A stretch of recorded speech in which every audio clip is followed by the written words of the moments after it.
देखिए, अभी कोई बहुत क्लियर ओपिनियन आप नहीं बना सकते। जो संवैधानिक प्रावधान है उस पे गहन चर्चा हो रही है, लंबी चौड़ी बहस होगी। कोर्ट रूम एकदम खचाखच भरा हुआ है, जैसा अभी आपने देखा। तो अभी उसकी जो संवैधानिकता है, क्या यूजीसी को ऐसे रेगुलेशंस में चेंज लाने की शक्तियां हैं या नहीं हैं? अगर हैं तो वो आर्बिट्ररी है या अनरीजनेबल है या जनरल हैं या किसी और एक्ट से गाइडेड होती हैं, तो इस सब पर विचार होगा। इसलिए अभी जो राजनीतिक रोटियां जो भी लोग सेक रहे हैं उनको ये बिल्कुल नहीं करना चाहिए, क्योंकि वो लोग राजनीतिक लोग हैं तो उनके पास कहीं कुछ है नहीं और सोशल मीडिया का प्रभाव बहुत ज़्यादा समाज पर हो गया है, तो वो इन चीज़ों का फ़ायदा उठाते हैं। हालांकि क्या होगा, कैसे होगा, कब होगा, इसके बारे में कोई प्रेडिक्शन, कोई भी जो कानूनी रूप से जो चीज़ें हो रही हैं उसके बारे में कोई भी कुछ नहीं बोल सकता और बोलना भी नहीं चाहिए। हमारे देश जो हमारे देश में संवैधानिक व्यवस्था है उसकी यही खूबी है कि विधायिका जो भी चाहे लॉ बना दे, अगर वो चैलेंज होता है और संविधान के अनुकूल नहीं है तो सुप्रीम कोर्ट या हाई कोर्ट कम करती है, सुप्रीम कोर्ट में चैलेंज होता है तो सुप्रीम कोर्ट उस संवैधानिक प्रावधान की व्याख्या करेगा, सुनेगा, समझेगा और उसके बाद आदेश करेगा कि ये संवैधानिक है, गैर संवैधानिक है या गलत तरीके से ये किया गया है। उसका प्रोसेस भी देखा जाता है, प्रोसेस में अगर डिफेक्ट है तो उसको भी सुप्रीम कोर्ट क्वेश्चन कर देती है। अगर वो किया गया है, सही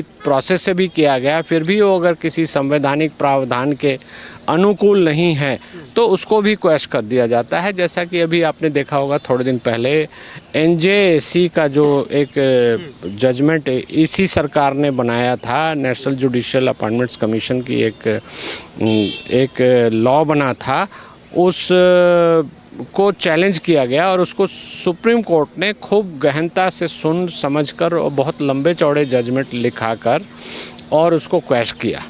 हालांकि वो विवाद अभी तक चल रहा है, सामाजिक रूप से, राजनीतिक रूप से लोग उस मुद्दे को अभी भी रखते हैं।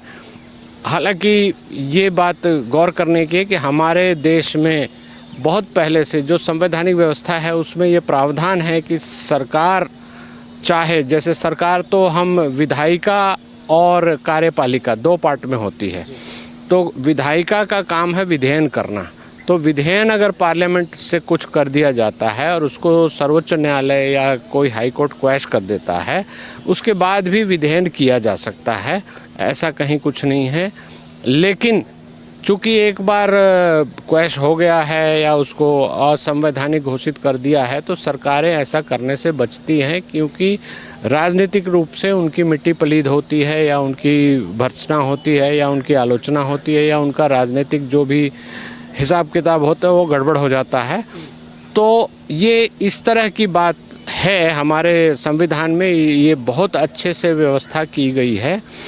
और फिर भी होता क्या है, ये चेक्स एंड बैलेंसेस आप जो सुनते होंगे, चेक एंड बैलेंस का एक हिसाब किताब है संविधान में, तो ये चेक एंड बैलेंस है। विधायिका को अधिकार है कुछ भी विधेयन करके भेज दे, लेकिन सर्वोच्च न्यायालय को या न्यायालय को, उच्च न्यायालयों को ये अधिकार है कि उसको संवैधानिक व्याख्या उसकी करें और वो संवैधानिक रूप से सही है या नहीं है।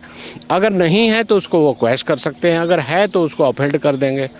तो ये होता रहता है। आपने देखा होगा बहुत सारी व्यवस्थाएं ऐसी हुई हैं, बहुत सारे इनेक्टमेंट ऐसे हुए हैं और करीब करीब अब तो ऐसा ट्रेंड आ गया है कि करीब करीब हर नया एक्ट जो भी नया कानून बनता है वो चैलेंज भी होता है। उसके अलावा सरकार जो भी काम कर रही है, जो आप यूजीसी की बात कर रहे हैं, तो ये एक रेगुलेशन ही बनाया है इन्होंने। रेगुलेशन पहले से था, उसमें अमेंडमेंट करके नया रिवाइज करके रेगुलेशन इशू किया है। तो सरकार जो भी काम करती है वो संविधान के अनुसार होना चाहिए, ये हमारी मूल बात है।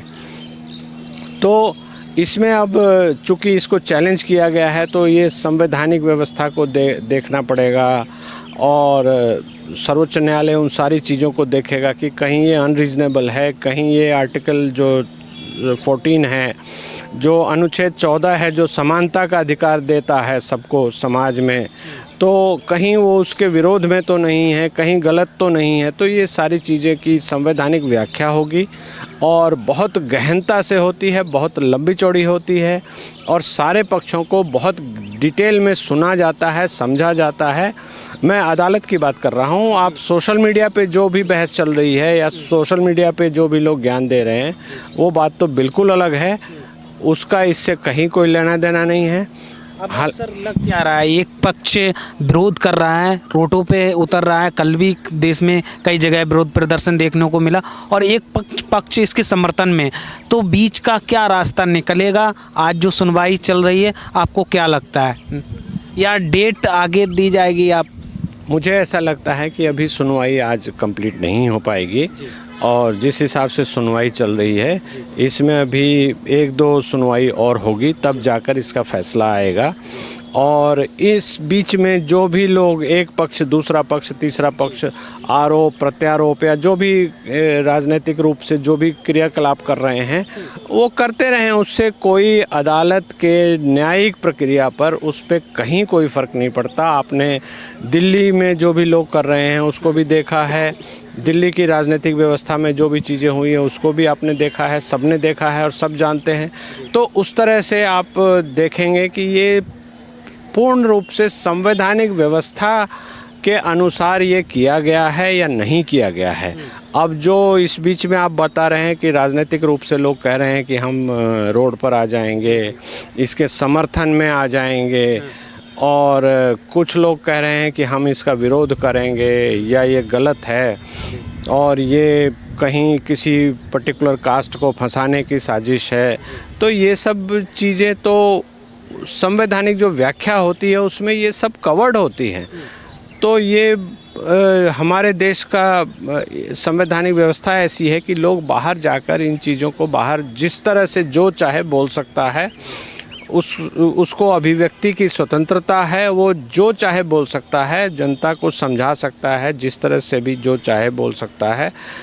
पर अब हुआ क्या है कि सोशल मीडिया के चलते या जो ऐसे राजनीतिक कुछ राजनीतिक ग्रुप ऐसे बन गए हैं जो सोशल मीडिया पर ही लोगों को भड़काने का काम करते हैं या जोश दिलाने का काम करते हैं या मरने मारने की बात करते हैं, तो ये सब नहीं होना चाहिए।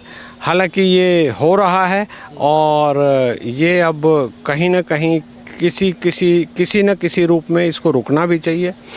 और सुप्रीम कोर्ट जब जो व्यवस्था करेगा तो वो आदेश सबके सामने आ जाएगा, सबको पता लग जाएगा। नगीना से सांसद चंद्रशेखर रावण वो कह रहे हैं कि जो SC ST और OBC का दर्द वही जान सकता है जो इस समुदाय से है। हमारे हकों को अगर छीना जाएगा या इससे छेड़छाड़ होगी तो ये बर्दाश्त नहीं होगा। देखिए, वो जो कह रहे हैं तो आप देखिएगा कि इस चीज़ को गलत सही कमेंट किए बिना हम इस बात को कह सकते हैं कि इसी संवैधानिक व्यवस्था में ही ये प्रावधान किया गया है और इस प्रावधान के अंतर्गत बहुत सारा रिजर्वेशन दिया गया है, बहुत सारे लोगों को दिया गया है। तो ये सारी व्यवस्था उन्हीं लोगों द्वारा बनाई गई है, तो उनके कहने से कोई फ़र्क कहीं से नहीं पड़ता और कोई, मुझे नहीं लगता कि उसका कहीं कोई इम्पैक्ट पड़ना चाहिए या होना चाहिए या है, ऐसा मुझे तो नहीं दिखाई दे रहा। अब ये एक संवैधानिक व्यवस्था है जिसके अंतर्गत ये सारी चीज़ें दी गई हैं, उस व्यवस्था को ही अब ये चैलेंज करना चाह रहे हैं, तो इनको व्यवस्था के बाहर जाकर ही करना पड़ेगा। तो ऐसी चीज़ें हमारे संविधान में नहीं हैं, इसलिए ऐसी चीज़ों के बारे में, मतलब ऐसी चीज़ों को राजनेता लोग जो भी हैं उनको बोलने से बचना चाहिए। और समाज में जो एक सहिष्णुता है, जो एक सब लोग मिलजुल के साथ रहते हैं, उस चीज़ को कभी ख़राब नहीं करने की कोशिश करनी चाहिए, उसको भड़काना नहीं चाहिए और समाज में विद्वेष फैलाने का काम इनको बिल्कुल नहीं करना चाहिए। नहीं, अभी जो यूजीसी का जो सुनवाई चल रहा है, एक्चुअली क्या है ना, अभी अचानक ऑल ऑफ सडन एक 9 जज बेंच का शुरू हो गया है। एक्चुअली ये इंडस्ट्रियल एक्ट के मामले में तो मतलब 7 जज बेंच ऑलरेडी फैसला दे चुके हैं 47 साल पहले। अभी वो उसी बारे में एक तरह रिव्यू मान लो, क्योंकि ये बड़ा जज बेंच है तो उसका ऊपर थोड़ा मॉडिफिकेशन की प्लान है वही हिसाब से। तो इसी चक्कर में यूजीसी जो आज लिस्टिंग हुई थी तो उसके बारे में सुनवाई नहीं हो पा रहा है। तो इसकी सुनवाई मतलब ऐसे डिटेल सुनवाई नहीं हो पा रहा है। तो इसकी जो डिटेल सुनवाई के लिए ये अगला एक डेट मिलेगी, उसी डेट में सुनवाई होगा। लेकिन वो जो अगले हमारे उम्मीद है, ठीक है ना, क्योंकि जज का फैसला क्या कह नहीं सकते, लेकिन हमारा उम्मीद है अगले डेट में जो सुनवाई होगी उसमें भी फाइनल डिसीजन नहीं आने वाला है। और हमारा उम्मीद है क्या है, मतलब हम एक्सपेक्ट करते हैं जे ये जो बंगाल में इलेक्शन है, क्योंकि यूजीसी 2026 का कोई आधार नहीं बनता है अभी बनाने के लिए, ठीक है ना। ये हमारे ख्याल से एज ए लॉयर हम यही फीलिंग कर रहे हैं, जो इलेक्शन आ रहा है ना, तो वेस्ट बंगाल में इलेक्शन है अप्रैल में, पता है आपको, तो वही इलेक्शन को as a way of vote banking ये यूजीसी एक्ट लाया गया भाई मोदी सरकार, ठीक है ना। तो वो सोच रहे थे कि अगर ये यूजीसी एक्ट में कोई विरोध ना हुआ तो हमें बंगाल से वोट वही हिसाब से हमें मिल जाएगा, हम जीत जाएंगे इसी उम्मीद में। लेकिन बंगाल में चेंजिंग होना है। ममता बनर्जी इतने बार टर्म बना के सरकार बना ली और अभी चेंजिंग होने वाला है, ठीक है ना, सरकार चेंज हो जाएगी, हमारा उम्मीद है। लेकिन ये यूजीसी एक्ट 2026 ला के यूनिवर्सिटी कॉलेज में स्टूडेंट्स को जो डिवाइड करना based on caste, religion and etcetera, ये मोदी जी का जो पॉलिसी है ये एक तरह फेलियर हम मानते हैं, क्योंकि इस फेलियर है ये एक्ट लाना, एक तरह उनका फेलियर है, एक तरह हम कहेंगे उनकी डाउनफॉल का मतलब एक संदेश जा रहा है जे I am not able to manage the law accordingly because I am going to divide the students based on their religion, caste and etcetera. तो ये एक तरह हम फेलियर भी मानते हैं। चुनाव पे इसका इम्पैक्ट पड़ेगा? नहीं, चुनाव में तो वेस्ट बंगाल के चुनाव कह रहे हैं, नहीं वेस्ट बंगाल और भी जो हाँ इसमें क्या है ना, अगर ये जो रूल है अगर इसी तरीके से पास हो गया, अगर जैसे सुप्रीम कोर्ट को स्टे ना करता, इसी हिसाब से पास हो जाता, तो उसमें ज़्यादा असर ना यूपी में पड़ता है। स्पेशली जो मोदी योगी गवर्नमेंट है, योगी पर असर पड़ता है। हो सकता है योगी को मेजोरिटी इतना ना मिले जितना पहले बार मिल चुका है, क्योंकि जो स्वर्ण जो है ना, वो जो अपर कास्ट लेवल है लोग है, वो यूपी में ज़्यादा वोटर है जो बीजेपी को सपोर्ट करते हैं।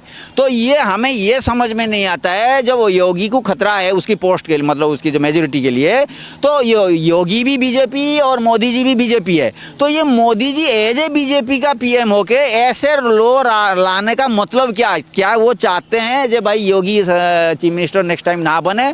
तो ये एक्चुअली हमें तो लगता है कॉन्स्पिरेसी है, क्योंकि एज ए लॉयर हमारा जो रिसर्च है और थिंकिंग जो है नॉर्मली बेटर देन अदर्स, ठीक है। तो हम सोच रहे हैं अगर बीजेपी के प्राइम मिनिस्टर हो गए, अगर बीजेपी की चीफ मिनिस्टर की जो उसको स्वर्ण का जो वोट ज़्यादा मिल रहा था, वही स्वर्ण के खिलाफ तुम एक नियम बना रहे हो, तो ये तो सरासर गलत है ना।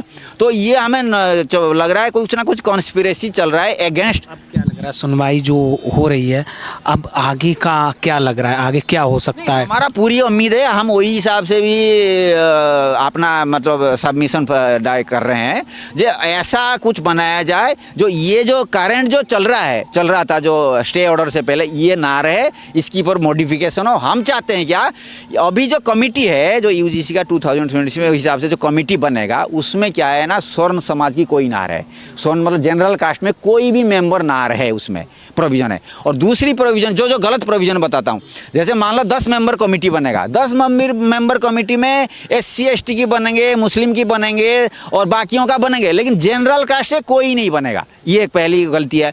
दूसरी गलती ये, अगर एलिगेशन मतलब फॉल्स एलिगेशन भी, उसको क्या है ना, अगर कोई किसी के अगेंस्ट में कोई एलिगेशन फॉल्स भी निकला है और जो एलिगेशन लगाया उसके ऊपर कोई कार्रवाई नहीं होगा, उसको आज़ाद छोड़ दिया जाएगा। और ये जो एलिगेशन लगाया जिसके खिलाफ है, जो स्वर्ण के खिलाफ, जनरल कास्ट के खिलाफ, तो उसको ना क्या पहले उसके ऊपर मतलब मेंटली कार्रवाई शुरू हो जाएगा, उसके ऊपर उसको दोषी मान दिया जाएगा। अगर वो दोषी साबित नहीं हुआ तो उसको क्या किया ना, उसका जो मेंटली प्रेशर है उसका क्या असर है। लेकिन जिसने एलिगेशन लगाया, फॉल्स एलिगेशन, उसके ऊपर कोई कार्रवाई नहीं होगा, उसको ऐसे आज़ाद छोड़ दिया जाएगा। तो ये जो दोनों सबसे बड़ा डिफेक्टिव है, और इसी डिफेक्टिव को क्लियर करने के लिए इसमें क्या है, नॉर्मल सुझाव दिया गया, मतलब नॉर्मल प्लान यही है क्या, जो वो जो कमिटी बनेगा जैसे 10 मेंबर का, उसमें क्या क्या ना जनरल कास्ट भी लोग भी रहे एज ए मेंबर। और दूसरा क्या है ना, अगर फॉल्स एलिगेशन प्रूव हो गया जो फॉल्स है, ये एलिगेशन फॉल्स है, तो जिसने शिकायत किया था उसकी पर कार्रवाई हो, उसकी पर ऐसे कार्रवाई हो ताकि दूसरा जो ऐसे फॉल्स एलिगेशन कभी नहीं ना लगा पाए। ये हमारा जो दो मेन चीज़ है ये है। और हमारा ये कहने का मतलब जो नॉर्मली चल रहा था चलने दो, कोई 1-2 हो गया तो वही हिसाब से कार्रवाई करो जिसने ये सब हरकतें की थी, तो बस जनरली लगाना कोई जरूरी नहीं। और हमारा कहना होता है ये UGC 2026 ना कह करके UCC आप लेके आओ, यूनिफॉर्म सिविल कोड जो लेके आओ। और इवन सुप्रीम कोर्ट ने भी हिंट्स दिया, इवन डायरेक्शन भी दिया जो UCC लाने का टाइम है, और UGC कोई ज़रूरत ही नहीं है।